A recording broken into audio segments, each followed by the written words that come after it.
ሰላም ጤና ይስጥልን አድማጭ ተመልካቾቻችን ግንቦት 19 2018 ዓ.ም ላይ እንገኛለን። በመላው ዓለም ለምትገኙ የእስልምና እምነት ተከታዮች የዚህ ሚዲያ ውድ ቤተሰቦች እንኳን ለ1447ኛው የኢድ አልአድሃ ወይም ደግሞ አረፋ በዓል በአላህ እገዛና በሰላም አደረሳችሁ። እንግዲህ በአላህ እገዛ በዚህን ዓመት በዓል እያከበራችሁ ያላችሁ አድማጭ ተመልካቾች በሚቀጥለው ዓመትም እንደዚሁ በአላህ ድጋፍና እንዲሁም ደግሞ እገዛ ለሚቀጥለው ዓመት እንዲያደርሳችሁ ከወላጅ ዘመዶቻችሁ ጋር የመጪው ዘመን የሰላም የፍቅር የአንድነት እንዲሆንላችሁ እመኛለሁ። ከልብ ነው የምመኘው። መልካም በዓል ማለት እወዳለሁ። እንዲሁም ደግሞ በድጋሚ ኢድ ሙባረክ። በመካከለኛው ምስራቅ በኢትዮጵያ ውስጥ ለምትገኙ አድማጭ ተመልካቾች ኢድ ሙባረክ። በዓሉ የሰላም የጤና ይሁንላችሁ። ከዚህ ጋር በተያያዘ እንግዲህ ያስኳቸውን መረጃዎች ወደ እናንተ አደርሳለሁ። ከዛ ቀደም ብሎ በርካቶቻችሁ መልእክቶችን አድርሳችሁኛል። ምርጫን በተመለከተ ሚሊሻዎች በየአካባቢ እየፈጸሙት ያለውን ግፍና ሰቆቃ በተመለከተ እንዲሁም ደግሞ አስገዳጅ እርምጃዎች በሚል ትላንትና ሰልፍ አልወጣችሁም በሚል ወላይታ ሶዶ፣ አርባ ምንጭ እና በሌሎቹ አካባቢዎች ደግሞ የባጃጅ አሽከርካሪዎች ባጃጆቻቸውን እንዳያንቀሳቅሱ በፖሊሶችና በሚሊሻዎች መከልከላቸውን የሚገልጸውን መረጃ ጨምሮ በትላንትናው ዕለት በተለያዩ አካባቢዎች የነበሩ ሰልፎች ጋር ተያያዥ እንደዚሁ የደረሱ የሞርተር የቦምብ ፍንዳታዎችንም እንደዚሁ ከተለያዩ አካባቢ ጥቆማዎችን አርሳችሁኛል። በእጅጉ ነው የማመሰግነው። እንግዲህ በሰልፉ ላይ ከተነገሩ የብልጽግና ባለስልጣናት ንግግሮች መካከል የተመስገን ጥሩነህ አሁንም በቀልድ ወይም ደግሞ የክፍለ ዘመን ቀልድ ተብሎ የመራ ነው የሚገኘው። ብልጽግና በባህር ዳር ስቴዲየም ለተሰበሰቡ ሰዎች ማንቸስተር ዩናይትድ፣ አርሴናል እዚህ ሜዳ መጥተው ይጫወታሉ የሚል የቀልድ ንግግሮችን በማድረግና እንዲሁም ደግሞ ብልጽግና የአማራ ሕዝብ ትክክለኛ ወኪል ነው የሚሉ ንግግሮቹ የብዙዎቹን እንግዲህ መነጋገሪያ ሆነዋል ማህበራዊ ጉዳይ ላይ። ለማንኛውም ወደ መረጃዎቹ ስቀጥል በዚህ ሰዓት የተለያዩ መረጃዎችን ይዣለሁ። በአማራ ክልል በተለያዩ አካባቢዎች ያለውን ውጊያና የተዛማጅ ወታደራዊ የግንባር ዝርዝር መረጃዎች፣ በትግራይ ያለውን አጠቃላይ ሁኔታ የተመለከቱ መረጃዎች እንዲሁም ደግሞ በአፍሪካ ቀንድ ያሉ አዳዲስ መረጃዎችን አደርሳለሁ። በአፍሪካ ቀንድ እንደሚታወቀው የግብፅ ከመቼውም ጊዜ በላይ በኢትዮጵያን ከበባ ውስጥ እያስገባች ነው የምትገኘው። ለዚህ ደግሞ እንግዲህ ዋናው አስተዋጽኦ እያደረጉ ያለው በሀገር ውስጥ ያለው የእነ አብይ አህመድ ደካማ የፖለቲካና የህዝብ አያያዝ ነው። ከዚህ ጋር በተያያዘ ቀጠናው የዲፕሎማሲ ኪሳራ ውስጥ ሀገሪቱ እንድትገባ ግብፅ ከአስመራ እስከ ሞቃዲሾ እንዲሁም ደግሞ ከካርቱም እስከ ጅቡቲ ድረስ ባሉት ቀጠናዎች የራሷን ከበባ እያደረገች ትገኛለች። ይህንን ጨምሮ ቱርክም በቀጠናው አዲስ ወታደራዊ እንቅስቃሴ እያደረገች ትገኛለች። የሱዳን ጦር ወደ ኢትዮጵያ ድንበር እየገሰገሰ ነው የሚገኘው። ይህንን ጨምሮ ከአፍሪካ ቀንድ መረጃዎች ወደ እናንተ አደርሳለሁ። ዛሬ መረጃዎቹን አጠር እያደረኩኝ በዜና መልክ ነው ያዘጋጀሁላችሁ። እንግዲህ ይህንን ብዙዎቻችሁ ጠይቁ ስለነበረ ወደ መረጃዎቹ ነው ባጭሩ የሚሄደው። በምስራቅ ወለጋ በደረሰው የደፈጣ ጥቃት ከሁለት ቀናት በፊት ዋናው ብርጋዴር ጀኔራልን ጨምሮ ሁለት ኮሎኔሎች መገደላቸውን የሚገልጹ መረጃዎች ወጥተዋል። በዋናነት እንግዲህ ዜና ሆኖ የነበረው የምስራቅ ወለጋ ጊዳ አያና ወረዳ እንዶደ ዲቾ በተባለ ተራራማ አካባቢ ፋኖ በሰነዘረው ድንገተኛ የደፈጣ ጥቃት ከፍተኛ ወታደራዊ መኮንን በተለይ የማዕከላዊ ዕዝ ምክትል አዛዥ እና የህዳሴ ኮር ዋና አዛዥ ጀኔራል አስናቀ አይተነው መንግስቴ ነበረ። ከሱ ጋር ሌሎች ሁለት ኮሎኔሎችም እንደዚሁ ስለሞታቸው የሚገልጹ መረጃዎች ዛሬ ወጥተዋል። በዚህ እንግዲህ በጥቃቱ ከተገደሉት መካከል የህዳሴ ኮር ዋና አዛዥ እና የማዕከላዊ ዕዝ ምክትል አዛዥ ጀኔራል አስናቀ አይተነው መንግስቴ ይገኝበታል። ከጀኔራሉ በተጨማሪ ሁለት ከፍተኛ ኮሎኔሎች እና በርካታ አጃቢ እና ሬጅመንት ኃይል በጥቃቱ እንደዚሁ ህይወታቸውን ማጣታቸው ታውቋል። እንደ መረጃ ምንጮቹ ከሆነ በጥቃቱ ከተገደሉት ሁለት ከፍተኛ ኮሎኔሎች የቀብር ስነስርዓት አንዱ በአዲስ አበባ አንዱ ደግሞ በደቡብ ኢትዮጵያ ተፈጽሟል። በዚህ እንግዲህ አንድ ጀኔራል እና ሁለት ኮሎኔሎች መሞታቸውን ነው መረጃዎቹ የሚያሳዩት። ከሰው ኃይል ጉዳቱ ባሻገር በዚህ ድንገተኛ ወታደራዊ ጥቃት ከሁለት ቀናት በፊት በተፈጸመው ማለት ነው። በዚህ ድንገተኛ ጥቃት ከ8 በላይ የጦር ተሽከርካሪዎች ሙሉ በሙሉ መውደማቸው ነው የታወቀው።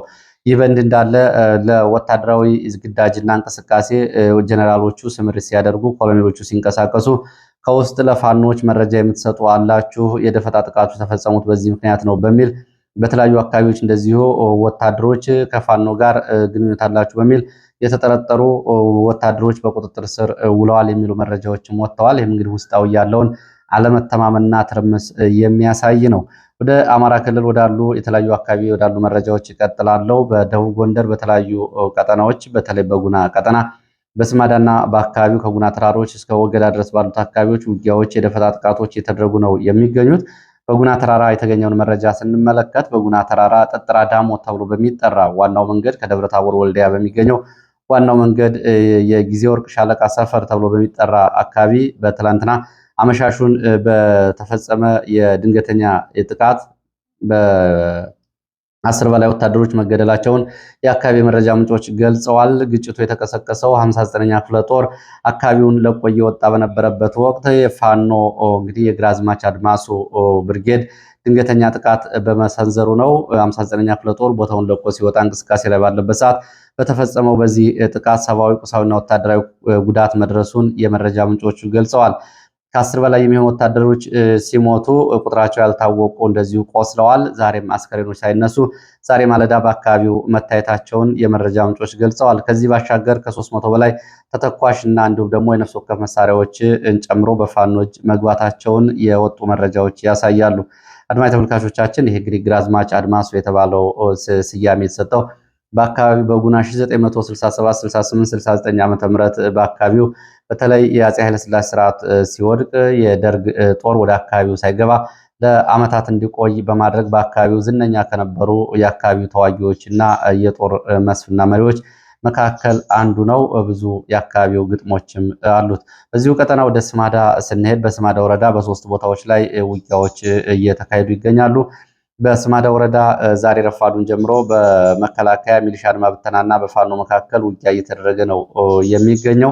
የውጊያው መነሻ ባለፈው የጸጥታ ኃይሎቹ የብልጽግና ባለስልጣናት ለቀውት የወጡትን የሙጃ ሮቢት ከተማና ወረዳን መልሶ ለመያዝ ከወገዳ ከተማ እንቅስቃሴ መጀመሩና መከላከያ አድማ ብተናና ሚሊሻ ፖሊስ የፓርቲውን ባለስልጣናት አጅበው ዳግም ወደ አካባቢው እንቅስቃሴ ማድረጋቸውን ተከትሎ ነው ውጊያ የተቀሰቀሰው። ይህንን ተከትሎ ከወገዳ ከተማ ወጣ ብሎ በሚገኙ አዳዳ በተባለች ከተማ አቅራቢያ እንዲሁም ደግሞ አዘዋና ድመን በተባሉ ቦታዎች ላይ ረፋድ ጀምሮ ውጊያ እየተደረገ ነው።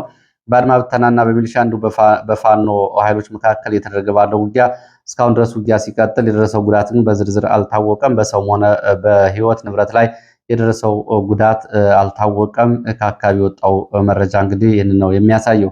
እዚሁ ቀጠና ላይ እንደዚሁ ከወለላ ባህር ወደ ወለላ ባህር ማለት በዚሁ ስማዳ ወረዳን ጋይንትን እንዲሁም ደግሞ ስቴን እና ወደ ጉና የሚያገናኝ ወሳኝ ቦታ ነው። ከዚሁ አካባቢ እንደዚሁ ወደ ሙጃ ሮቢት እግረኛ ሰራዊት ሲንቀሳቀስ ፋኖ የእግረኛ ሰራዊት ላይ ደፈጣ ጥቃት መፈጸሙንም የሚያሳዩ መረጃዎች ወጥተዋል። በጉናና በስማዳ ቀጠና ልዩ ስሙ ኔት ዋርካ ተብሎ በሚጠራ ቦታ የፋኖ ኃይሎች ትናንትና መሻሹን በፈጸሙት የደፈጣ ጥቃት በምሽት ከወለላ ባህር ወደ ሰድሙጃ ይንቀሳቀስ በነበረው የእግረኛ ሰራዊት ላይ ወታደራዊ፣ ሰብአዊና ቁሳዊ ኪሳራ ደርሷል። በዚህ ሳቢያ ምሽቱ በሰራዊቱ አባላት ላይ የደረሰውን ጉዳት ተከትሎ ወደኋላ ተመልሷል። ዛሬ ኃይሉን አጠናክሮ እንደገና ወደፊት መቀጠሉና በአካባቢው ከፍተኛ ውጥረት መኖሩ ነው የተገለጸው። በዚህ ድንገተኛ የደፈጣ ጥቃት በሰው ሕይወት በንብረት ላይ የደረሰው ዝርዝር ጉዳት እየተጣራ ነው የሚገኘው። ወደ ሌላው መረጃችን ስንሄድ ወደ ኢትዮጵያና ሱዳን ድንበር አካባቢ ወደ ምዕራብ ጎንደር መተማ የሚወስደን መረጃ ነው የማስከትለው። በምዕራብ ጎንደር ዞን መተማ ወረዳ ውጥረት መንገሱ እንዲሁም ደግሞ የዳስ ጉንዶ ተብላ የምትጠራውን ከተማ ትላንትና ፋኖ መቆጣጠሩን የሚገልጹ መረጃዎች ከአካባቢው ወጥተዋል። በምዕራብ ጎንደር ዞን መተማ ወረዳ በትላንትናው ዕለት በገዢው ብልጽግና ፓርቲ የጠራውን የምርጫ ቅስቀሳ ሰልፍ ተከትሎ በዳስ ጉንዶ አካባቢ እንደዚሁ በካምፖች ላይ ጥቃት ተፈጽሟል። ይህን ሰልፉም እንደዚሁ የተያዘለትን የጊዜ መርሃ ግብር ሳያጠናቅቅ በዞኑ ከተማ የተጠራው እንደዚሁ ወዲያው ነው የተበተነው ተብሏል። የአካባቢ የዜና ምንጮች እንደጠቆሙት የፋኖ በአካባቢው ወሳኝና ስትራቴጂክ ጠቀሜታ ያላትን የዳስ ጉንዶ ከተማን ትላንትና ሙሉ በሙሉ ሲቆጣጠር ፋኖ ወደ ከተማው ከመግባቱ በፊት በአካባቢው በሚገኙ ሚሊሻ ካምፖች ላይ ጥቃት መሰንዘሩም ታውቋል። በአካባቢው የነበሩ የሚሊሻ አባላት ላይም ጉዳት ደርሷል። ቀሪዎቹ ደግሞ አካባቢውን ለቀው መውጣታቸው ነው የታወቀው። ፋኖ ከተማዋን ከተቆጣጠረ በኋላ በዳስ ጉንዶ አካባቢ የነበረ የብልጽግና የምርጫ ቁሳቁስ እንዲሁም ደግሞ ወታደራዊ ካምፖች ላይ ቃጠሎ ጉዳት አድርሷል። በዚህም እንግዲህ በአካባቢው ምርጫ እንደማይደረግ ነው የመረጃ ምንጮቹ የገለጹት። ይህንን የፋኖ እንቅስቃሴ እና ስጋት ተከትሎ ትላንትና በዕለቱ በዞኑ መቀመጫ በሆነችው ገንዳ ውሃ ከተማ ተዘጋጅቶ የነበረው የብልጽግና የድጋፍ ሰልፍ በስጋት ምክንያት ወዲያውኑ መበተኑን ከአካባቢ የወጡ መረጃዎች ያሳያሉ። በዚህ ሰዓት እንግዲህ ፋኖ ከዳስ ጉንዶ በመነሳት ወደ ኮኪትና ወደ ገንዳ ውሃ እንቅስቃሴ ያደርጋል፣ ጥቃት ይከፍታል በሚል በአካባቢው በብልጽግና ባለስልጣናትና በጸጥታ ኃይሎች እንደዚሁ ከፍተኛ ስጋት እንዳለና መከላከያ፣ ሚሊሻ፣ አድማ ብተናና የአካባቢው ሰላም አስከባሪ ተብሎ የሚጠራው ኃይል ከገንዳ ውሃ ከዞኑ ዋና ከተማ ወደ ኮኪት አቅጣጫ እንደዚሁ ለመውጣት ዝግጅት እያደረገ መሆኑን ከአካባቢ የወጡ መረጃዎች ያሳያሉ። በኢትዮጵያና ሱዳን ድንበር አቅራቢያ የሚገኘው በዚህ ድንበር አካባቢዎች ዛሬም እንደዚሁ ከፍተኛ ውጥረት መኖሩን የሚገልጹ የመረጃ ምንጮች ከዳስ ጉንዶ ዙሪያ እንደዚሁ ወደ ኮኪት መስመር ዛሬም እንደዚሁ ተኩስ ድምፅ ይሰማል ብለዋል የመረጃ ምንጮቹ። ወደ ሰሜን ወሎ መርሳና አካባቢው ስንመለስ ደግሞ በመርሳ ከተማ የሚገኙ ወታደራዊ ካምፕ ላይ የሞርተር ጥቃት መፈጸሙ ተሰምቷል። በካምፑ ላይ በተፈጸመ የሞርተር ጥቃት ወታደራዊ ኪሳራ ደርሷል። ብልጽግና የጠራው የድጋፍ ሰልፍም መበተኑ ነው የተገለጸው። በሰሜን ወሎ ዞን መርሳ ከተማ በሚገኝ ወታደራዊ ካምፕ ላይ ፋኖ የሞርተር ድብደባ መፈጸሙን የገለጹት የመረጃ ምንጮች በትላንትናው ዕለት ግንቦት 18 በከተማው ገዢው ፓርቲ ብልጽግና ጠርቶት የነበረው የድጋፍ ሰልፍ ይህንን ተከታታይ የሞርታር ጥቃት ስጋት ተከትሎ ሳይካሄድ መበተኑ ነው የታወቀው። በወታደራዊ ካምፕ ላይ በተሰነዘረው በዚህ የሞርተር ጥቃት ቁጥራቸው በውል ያልታወቁ የመንግስት የጸጥታ ኃይሎች በተለይ መከላከያ አባላት ሙትና ቁስለኛ ሆነዋል። የአካል ጉዳት ደርሶባቸዋል። እነዚህ መካከል የተወሰኑት ለከፍተኛ ሕክምና ወደ ወልዲያ ሆስፒታል እና ወደ ደሴ መወሰዳቸውንም የወጡ የመረጃ ምንጮች ይገልጻሉ። ይህንን ተከትሎ ከመርሳ እስከ ውርጌሳ እንዲሁም ደግሞ ቁንጥሮና ውጫሌ ድረስ ባሉ አካባቢዎች ዛሬ ከፍተኛ ውጥረት አለ። ወደ አምባሰል ተራሮች የዙ 23 ድብደባ የተደረገ ሲሆን ከውጫሌና ከውርጌሳም አካባቢ እንደዚሁ የእግረኛ እንቅስቃሴ መኖሩን ዛሬ ከአካባቢ የወጡ መረጃዎች ይገልጻሉ።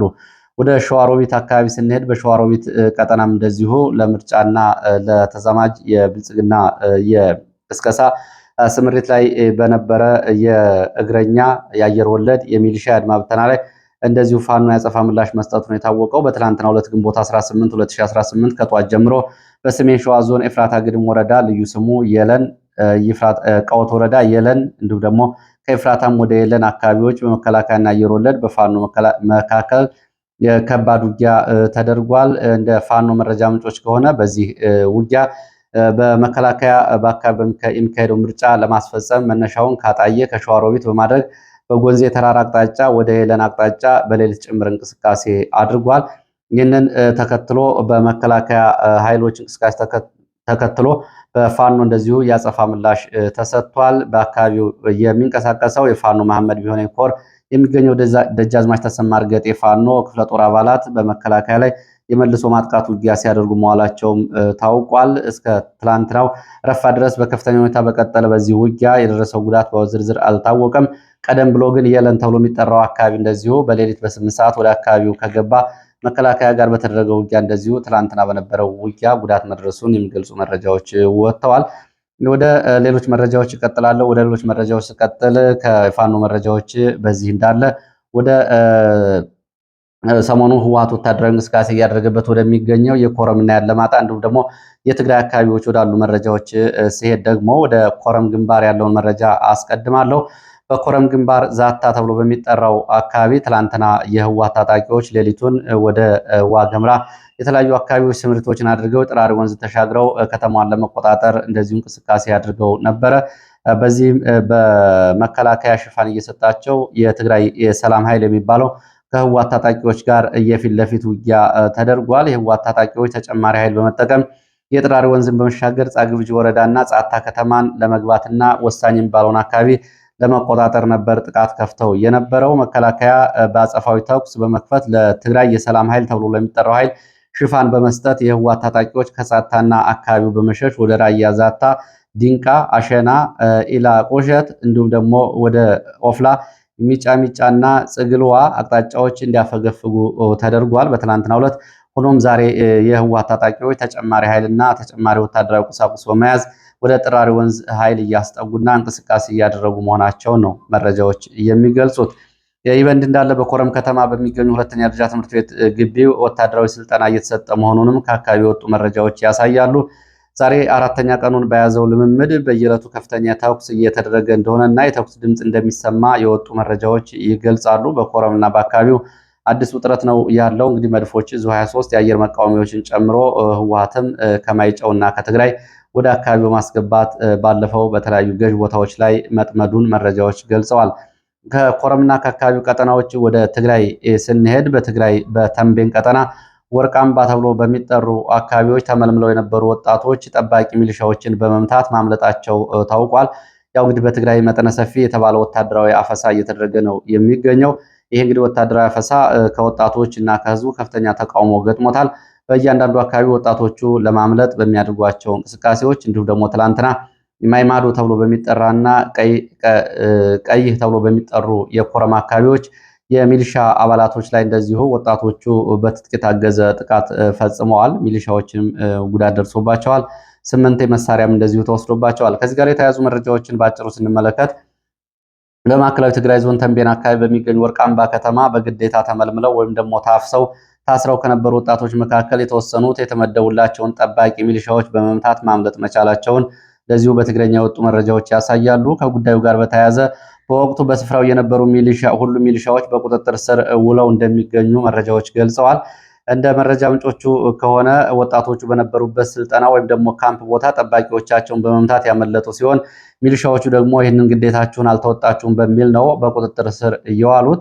ይህን መረጃ እንግዲህ በተመለከተ በአካባቢው አሁንም አፈሳዎችና እንዲሁም ደግሞ የግዳጅ ወታደራዊ ምልመላዎች ቀጥለዋል። በተንቤን በአክሱም እንደዚሁ ለየት ያሉ ክስተቶች ናቸው ያሉት። በአክሱም ከተማ በተካሄደ ድንገተኛ አስገዳጅ ወጣቶች ምልመላ በርካታ ወጣቶች ታፍሰው መወሰዳቸውን የሚገልጹ መረጃዎች ወጥተዋል። አንዳንዶቹም ለማምለጥ በሞከሩት ላይም የተኩስ ጥቃት ተከፍቶ ጉዳት ደርሷል። በታጣቂ ኃይሎች ወጣቶቹን ያፈሷቸው ከተለያዩ የመዝናኛ ስፍራዎች ሲሆን በተለይ እንደ ካራምቡላ ቤት እንዲሁም ደግሞ ቢሊያርድ ተብሎ ከሚጠሩ መዝናኛ አካባቢዎች በርካታ ወጣቶች ታፍሰው ተወስደዋል። ከስፍራው የተገኙ መረጃዎች እንደሚያመላክቱት እነዚህ የተያዙ ወጣቶች በአንድ ቤት ውስጥ በቁልፍ ተዘግቶባቸው የነበረ ሲሆን ጥብቅ ጥበቃ ቢደረግበትን እንደዚሁ በመስበር ግጭት በመፍጠር ከሚሊሻዎች ጋር ለማምለጥ ሙከራ አድርገዋል። በዚህ ሂደትም ከታሰሩ ወጣቶች መካከል የእስር ቤት ሰብረው ወደ 14 የሚሆኑ ወጣቶች አምልጠዋል። 6 የሚሆኑት ደግሞ በጠባቂዎቹ በተተኮሰ ጥይት ቆስለዋል። ይህን ለማምለጥ በሞከሩት ወቅት በጥይት ተተኩሶ እግራቸው ተመተው የቆሰሉት በአሁኑ ሰዓት በአክሱም ሆስፒታል ገብተው ሕክምና እየተደረገላቸው ይገኛል። በቁጥጥር ስር የዋሉም አሉ። 10 ወጣቶች ደግሞ በኃይል ተገደው ወዳልታወቀ ስፍራ መወሰዳቸውን ከአካባቢ የወጡ መረጃዎች ይገልጻሉ። ካመለጡ ወጣቶች መካከል የተወሰኑት በአሁኑ ወቅት ድጋሚ የመያዝ ስጋትና ፍርሃት ስለፈጠረባቸው ሌሊቱን በተለያዩ በረሃማና ገጠራማ አካባቢዎች ለመደበቅና ለማደር አክሱም ከተማን ለቀው መውጣታቸውን ምንጮች አረጋግጠዋል። ይሄኛውን በዚህ አካባቢ የተደረገ ያለውን አፈሳ ለየት የሚያደርገው ይላሉ የዓይን እማኞች፣ በዚህ አካባቢ ባለው አፈሳ ላይ ከኤርትራ የመጡ ሳይሆኑ አይቀሩም በተባሉ የኤርትራ መከላከያ ሰራዊት ወታደራዊ ልብስ የለበሱ በራሳቸው ላይ እንደዚሁ የተለያዩ ምልክቶችን ያደረጉ የሚሊሻዎችና ወታደሮች በአፈሳ ላይ ስለመሳተፋቸው ከትግረኛ መረጃ ምንጮች የተገኙ መረጃዎች ያሳያሉ። ሌላው እንደዚሁ ትግራይ አካባቢ አጉላ ተብሎ የሚጠራው ወታደራዊ ማሰልጠኛ ጣቢያ አካባቢ ከተሰሙ መረጃዎች መካከል አጉላ ተብሎ የሚጠራው ወይ ደግሞ ሀይቂ ማሰልጠኛ ተብሎ በሚጠራው አካባቢ በሁለት ክፍለ ጦሮች ስር በሚተዳደረው አጉላ አካባቢ በሚገኙ ፋይዳይ ወይ ደግሞ ሀይቂል ማሰልጠኛ ውስጥ የገቡ ወጣቶች እንደ ሰልጣኝ ሳይሆን እንደ እስረኛ ተይዘው ከፍተኛ ግፍ እየተፈጸመባቸው እንደሆነም የትግረኛ መረጃዎች ያሳያሉ። ታሳሪዎቹ አያያዛቸው ሁኔታ በተመለከተ ባለፉት 3 ቀናት ውስጥ በአስገዳጅ ምልመላ የተያዙ አዳዲስ ወጣቶች ወደ ስፍራ የገቡ ሲሆን እስካሁን ድረስ ከ200 በላይ ወጣቶች ወደ አካባቢው ገብተው በስልጠና ማዕከሉ እንደዚሁ ከበባ ውስጥ ገብተው ይገኛሉ። በማሰልጠኛ ውስጥም እንደዚሁ እንደ እስረኛ በከባድ አያያዝ ውስጥ ነው የሚገኙት። ወጣቶቹ ከአንድ ትልቅ አዳራሽ እንዳይወጡ ተቆልፎባቸው እንደሚውሉ የሚገልጹት የመረጃ ምንጮች ከመጸዳጃ ውጭ ወደ ውጭ እንዲወጡ አይፈቀድም። እንግዲህ ይህንን ተከትሎ የማምለጥ ሙከራ ተደርጎ እንደዚሁ ጉዳት ደርሷል። ወጣቶቹ ዱቄት ለማውረድ ወይም ደግሞ ስንቅና ሬሽን ለማውረድ በሚል ከአዳራሽ እንዲወጡ ሲደረግ ከአዳራሽ በወጡበት ወቅት ሩጠው ለማምለጥ ሲሞክሩ በዚሁ ተኩስ ተከፍቶ ጉዳት ደርሷል። ይህንን በተመለከተ እስካሁን ድረስ የጠፉትን ለመያዝ እንዲሁም ደግሞ ለማምለጥ ከሞከሩት ውስጥ ደግሞ 8 የሚሆኑት በጥይት ተመተው ጉዳት ደርሶባቸዋል። ይህን እንግዲህ በተመለከተ ይህንን ጥቃት እየፈጸሙ የሚገኙት ሳምሶን የአንደኛ ክፍለ ጦር አዛዥ እና ምክትል አዛዡ አልፎም እንደሆኑ ከአካባቢ ወጡ መረጃዎች ያሳያሉ። መጨረሻ ወደዚሁ ወደ ተንቤን ቀጠና የሚወስድን መረጃ ላስከትል። ትግራይ አካባቢ በአብያዲ ከተማ በግዴታ የተያዙ ወጣቶች ደጋ አርቢ ተብሎ ወደሚጠራ ወታደራዊ ስልጠና ሲወሰዱ የተወሰኑት ማምለጣቸውን የወጡ መረጃዎች ይገልጻሉ። አብያዲ ቆላ ተንቤን አካባቢ በአስገዳጅ ምልመላ የተያዙ ወጣቶች በከተማው መዘጋጃ ቤት አዳራሽ ተዘግተው ከቆዩ በኋላ ወደ ደጋ አርቢ ተብሎ ወደሚጠራው አካባቢ ሲወሰዱ የተወሰኑት አምልጠዋል። እንግዲህ ይህንን ተከትሎ በአካባቢው እንደዚሁ ያመለጡትን ፍለጋ በሚል ስምሪት ተሰጥቷል። ይህ በእንዲህ እንዳለ እንግዲህ በራያ በኩልም እንደዚሁ ራያ አላማጣ ከተማ የህወሓት ታጣቂዎች በሌሊት ጭምር ቤት ለቤት በመሄድ ትጥቅ እያስፈቱ አፈሳ እያደረጉና እንዲሁም ደግሞ ወታደራዊ ግዳጅ እየፈጸሙ ነው የሚገኙት። ከአሁን በፊት በአማራ ክልል አካባቢው በነበረበት ጊዜ በፖሊስ በሚሊሻ በአድማ ብተና ትጥቅ ወስዳችኋል በሚል ትጥቅ አላችሁ በሚል የህወሓት ታጣቂዎች እነዚህን ትጥቅ ለማስፈታት ቤት ለቤት የሌሊት አፈሳና እንቅስቃሴ እያደረጉ ይገኛሉ። ትጥቅ ለማስፈታት ዘመቻ በተለይ የቀድሞ የሚሊሻ አባላት፣ የፖሊስ አባላት እንዲሁም ደግሞ የአማራ አድማ ብተናና ሚሊሻ አባላት በተባሉት ላይ ያነጣጠረ መሆኑን ተከትሎ ድርጊቱ እንግዲህ በከተማ ላይ ከፍተኛ ስጋት መፍጠሩን የወጡ መረጃዎች ያሳያሉ። ድርጊቱን ተከትሎ በከተማው ላይ እና በከተማው ዙሪያ ባሉ አካባቢዎችም እንደዚሁ ወጣቶች እግራቸው ወዳመራቸው አካባቢዎች ለቀው እየወጡ ሲሆን የህወሓት ታጣቂዎች ደግሞ በአካባቢው ሰፊ ወታደራዊ ስልጠና እያካሄዱ መሆናቸውንም የወጡ መረጃዎች ያሳያሉ። ወደ ሌሎች መረጃዎች ይቀጥላሉ። ወደ ሌሎች መረጃዎች ሲቀጥል ደግሞ ጎረቤት ሀገር ኬንያ የተጠርጣሪ የኦነግ ደጋፊ ናቸው ወይም ደግሞ ብልጽግናን ይቃወማሉ የተባሉ የኦሮሞ ተወላጆች እና ከነጀዋር መሐመድ ጋር ግንኙነት አላቸው በሚል ብልጽግና የሚፈልጋቸው የተባሉ ሰዎችን አሳልፋ ልትሰጥ ነው የሚል መረጃ ወጥቷል። በኬንያ ዋና ከተማ ናይሮቢ የሚኖሩ የኦሮሞ ነጻነት ግንባር ኦነግ ደጋፊ በሚል ከነጀዋር ጋር ግንኙነት አላቸው ተብለው የተጠረጠሩ የኦሮሞ ተወላጆች የሆኑ ኢትዮጵያውያን ኬንያ መንግስት አሳልፎ ለመስጠት እንቅስቃሴ እያደረገ እንደሆነ ከኬንያ የተገኙ መረጃዎች ያሳያሉ። ከተለያዩ ምንጮች የወጡ መረጃዎች እንደሚያመላክቱት እነዚህ ተጠርጣሪዎች በቁጥጥር ስር ውሎ ለኢትዮጵያ አሳልፎ ለመስጠት በኢትዮጵያ ፌዴራል መረጃ ደህንነት አገልግሎት የጋራ ግብረ ኃይልና በኬንያ ፖሊስ በኩል የተለያዩ የመረጃ ልውውጥ ስራዎች እየተሰሩ እንደሆነ መረጃዎች ገልጸዋል። ይህ እንግዲህ በሁለቱ ሀገራት የጸጥታና ደህንነት ስምምነት በሚል ከአሁን በፊት የተደረገውን ስምምነት ተከትሎ ነው። በናይሮቢ እና በአካባቢው የሚኖሩ ኢትዮጵያውያን ስደተኞች በዚህ ምክንያት ከፍተኛ ስጋት ውስጥ መውደቃቸውን የወጡ መረጃዎች ያሳያሉ። ይህ በእንዲህ እንዳለ ከኦሮሞ ነጻነት ግንባር ኦነግ ጋር ግንኙነት አላቸው በሚል ተጠርጥረው የነበሩ ሁለት ሰዎች በኬንያ ናይሮቢ ፍርድ ቤት ቀርበው በዋስ መለቀቃቸውንም አዲስ ስታንዳርድ ዘግቧል። አዲስ ስታንዳርድ ባለፈው ግንቦት 6 ቀን በናይሮቢ ታስረው የነበሩ በኬንያ ማርሳቢት ካውንቲ ተወላጅ የሆኑ ሁለት የቦረና የሀገር ሽማግሌዎች በ14 ሚሊዮን የኬንያ ሽልንግ ነው በዋስ የተፈቱት። ይህንን ተከትሎ እንግዲህ በናይሮቢ ከተማ የሚገኙ የኦነግ ደጋፊ እነጀዋር ደጋፊ የተባሉ ሰዎች ለመንግስት ተላልፈው ሊሰጡ መሆኑ ታውቋል። እንግዲህ ከናይሮቢ ነው። ወደ ሌላው የአፍሪካ ቀንድ መረጃችን ስንሄድ የሱዳን መደበኛ ጦር የአልቡርሃን ጦር ማለት ነው በብሉ ናይል ግዛት 4 ቁልፍ ቦታዎችን መቆጣጠሩን አስታውቋል። የአልቡርሃን ጦር እነዚህን ቁልፍ ቦታዎች የተቆጣጠረው የፈጥኖ ድራሽ ኃይሉን አርኤስኤፍ እስከ ኢትዮጵያ ድንበር ድረስ በማሳደድ እና በማሸነፍ እንደሆነ ነው እየገለጸ ያለው። በብሉ ናይል ግዛት የሱዳን መደበኛ ጦር የአልቡርሃን ጦር ማለት ነው በሀገሪቱ ደቡብ ምስራቅ አቅጣጫ በሚገኘው ብሉ ናይል ግዛት 4 ቁልፍ ወታደራዊ ቦታዎችን መቆጣጠሩን አስታውቋል።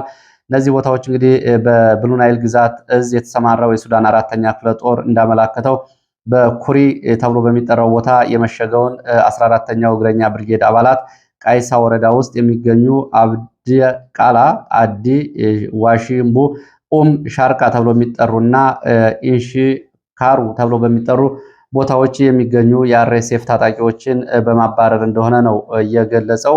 በዚህ መሰረት እንደ አካባቢዎች ላይ ስኬታማ ዘመቻዎችን በማድረግ አካባቢዎችን ተቆጣጠር ያለው የሚለው የሱዳን ጦር አክሎም 4 ይዞታዎችን በቁጥጥር ካደረገ በኋላ ጠላት ያላቸውን ፈጥኖ ደራሽና የሱዳን ነጻነት ንቅናቄ ሰሜን የሚባሉትን ኃይሎች እስከ ኢትዮጵያ ድንበር ድረስ ማባረሩን ነው የገለጸው። ይህ የሱዳን ጦር ወደፊት የመግፋት እርምጃ እያደረገ እንደሆነ ታውቋል። ከ2 ቀናት በፊት በርካ ተብላ የምትጠራውን አካባቢ መልሶ መቆጣጠሩን የገለጸው የሱዳን ጦር ይህ ሰራዊት አሁን ባለፈው መጋቢት ወር በፈጥኖ ደራሽ ኃይሎች ቁጥጥር ስር እና በአብዱልአዚዝ አልሂሉ በሚመራው የሱዳን ህዝብ ነጻነት ንቅናቄ ተይዘው የነበሩ ቦታዎች ናቸው። ዛሬ መልሶ የያዛቸው ቦታዎች ካራም ከተማን ተብላ የምትጠራውን ወሳኝ ቦታና ወደ ኢትዮጵያ ድንበር ኩርሙክ ከተማን ለመቆጣጠር እንዲቃረብ አድርጎታል የሱዳንን ጦር የሚሉ መረጃዎች ወጥተዋል። አርኤስኤፍ እና ኤስፒኤልኤም ጥምረት እንግዲህ ካራም፣ ቃይሳን፣ ባው ከተሞችና አካባቢዎችን ይዘው ይገኛሉ። ሆኖም ወደ ኢትዮጵያ ድንበር ተጠግተዋል።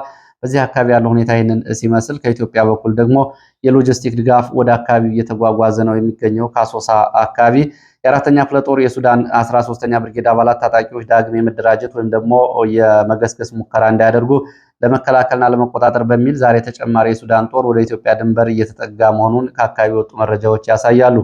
በብሉ ናይል ቀጠና በተቀሰቀሰው በዚህ ግጭት ሳቢያ ባለፉት ወራት ብቻ ከካራማክ፣ ባው፣ ቃይሳን ጨምሮ ከ50 ሺህ በላይ ሰዎች መፈናቀላቸውን እንደዚሁ የወጡ መረጃዎች ያሳያሉ።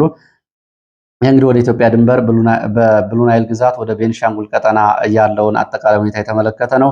ሌላው ግብፅን በተመለከተ ግብፅ በአባይ ወንዝና በቀይ ባህር ባለው ስትራቴጂካዊ ቀጠና ከመቼውም ጊዜ በላይ ከፍተኛ የሆነ የጂኦፖለቲካ እንቅስቃሴ እያደረገች መሆኗን መረጃዎች ይገልጻሉ። በኢትዮጵያ ላይ ወታደራዊ ዲፕሎማሲያዊ ጫና ለመፍጠር ግብፅ የሚያስችላትን ስልታዊ የቀለበት መዋቅር እየዘረጋች እንደሆነ የወጡ መረጃዎች ያሳያሉ። እንግዲህ ከአስመራ እስከ ካይሮ እንዲሁም ደግሞ ከአስመራ እስከ ካርቱም ከአስመራ እስከ ጅቡቲ ከካይሮ እስከ ሞቃዲሾ ድረስ ኢትዮጵያን ከበባ ውስጥ ለማስገባት ግብፅ ከመቼውም ጊዜ በላይ እየተንቀሳቀሰች ሲሆን ይህም እንግዲህ በኢትዮጵያ ውስጥ ያለው አጠቃላይ ሁኔታ ለግብፅ መልካም እድል እንደፈጠረ ነው የጂኦፖለቲካ ተንታኞች የሚናገሩት። ግብፅ በአባይ ላይ ያላትን ነባር የውሃ የበላይነት ለማስጠበቅ እና በምስራቅ አፍሪካ አዲስ የጂኦፖለቲካ ሚዛንን ለመቆጣጠር ያልማ እየሰራች እንደሆነ የወጡ መረጃዎች ይገልጻሉ። ሌላው እንደዚሁ ከጂኦፖለቲካዊ እንቅስቃሴ አንጻር ቱርክ በቀይ ባህር ቀጠና ያላትን ጥቅም ለማስከበር በሚል ለሱዳን ጦር የምታደርገውን ወታደራዊ ድጋፍ ማጠናከሯ ተሰምቷል። የቱርክ መንግስት በሱዳን ያለውን የአልቡላርን ጦር እየደገፈ ሲሆን ተሳትፎውን በማስፋት በሰሃራ በረሃ ውስጥ በሚገኙ የሚስጥራዊ የግብፅ ወታደራዊ ካምፖች በመነሳት የባይራክታር ድሮኖችን በመጠቀም በፈጥኖ ደራሽ ኃይሉ ላይ የቱርክ ኃይል ለዚህ ጥቃት እየፈጸመ እንደሆነ ነው የተገለጸው። ቱርክ ይህንን እያደረገች የምትገኘው በቀይ ባህር ዳርቻ የምትገኘውን የሱአኪን ደሴት የ99 ዓመት ሊዝ ከሱዳን የገዛቻትን ደሴት ይህንን